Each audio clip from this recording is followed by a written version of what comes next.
Let's take a look at what's happening in other markets now. We see Bitcoin there struggling to get back to 30,000 at this point. We see it's 27,200 resistance zone going to be broken.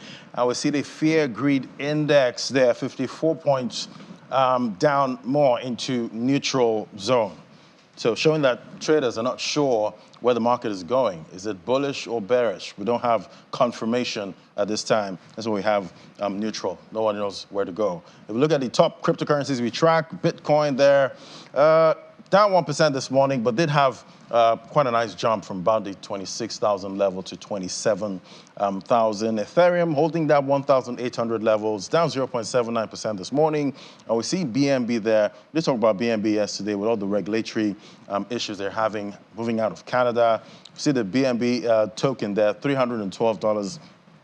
Down 0.66%. So it's mostly red we're seeing this morning. Cardano, 36 cents, down 1.87%. We see XRP at 8 a.m. this morning. That was also down 1.19%. Let's look at the other markets now for the top gainers. We see Lido Dow stopping that counter, 7.54% up, $2.10. We see CFX also on the top gainers counter again from yesterday, so up 4.12%.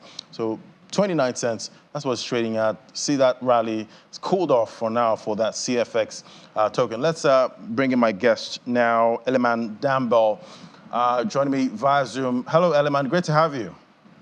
Oh, hey, Lottie. Thank you for having me once again. Fantastic. So it looks like 30,000 is a big challenge for Bitcoin right now to cross over again. Why is that?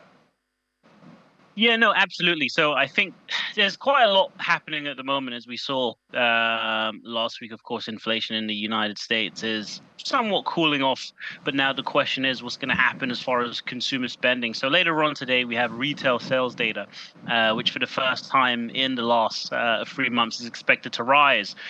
So depending on that data, and of course, what's currently happening with the U.S. Debt ceiling, and a potential increase to the limit over the next few weeks is also another point of contention for markets. But I think looking at today, the retail sales data will definitely play a part in a potential breakout of current key resistance levels for Bitcoin.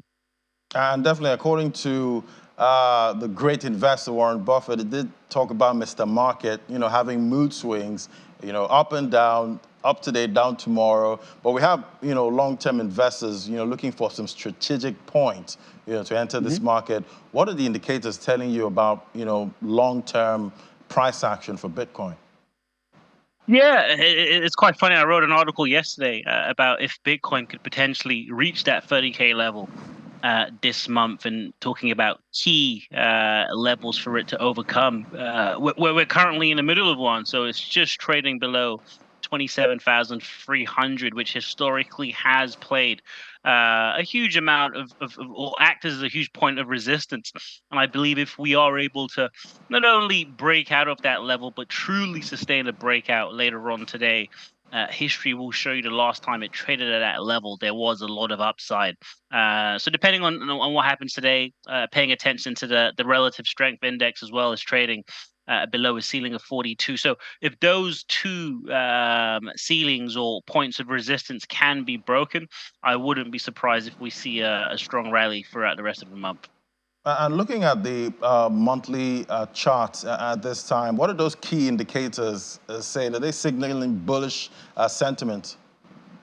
Yeah, again, ultimately, what we have in terms of price strength, relatively speaking, is somewhat lower than what we have seen in the last few months. So it is still, relatively speaking, closer to being oversold than overbought. So a lot of bulls looking at it from a longer term perspective are looking at that indicator as a potential opportunity to climb to the upside. So once we start seeing price strength gradually increase and move past these key levels, such as the 42 point and 45 and 50 respectively, after that, that's when we're going to start seeing previous bulls re-enter the market and hope to push the price back up above 30K. All right, I guess we'll keep tracking those prices. Thank you so much, Eleman Dambell. My pleasure. Thank you. All right, let's look at the top losers today. This morning, XDC is down by 4.56%, same as Huobi token. That's the native token for the Huobi cryptocurrency exchange. That's down 4.56%. Sweet token there, $1.17. That's down 3.98%. Kava, that they tried to break that $1 level a few weeks back, but lost that level now, 98 cents, down 3.19%. So we say the market is still looking for direction at this point. Sentiment still pointing to neutral, but according to my guess, it's still quite bullish for Bitcoin at this time. So that's how the markets are looking at.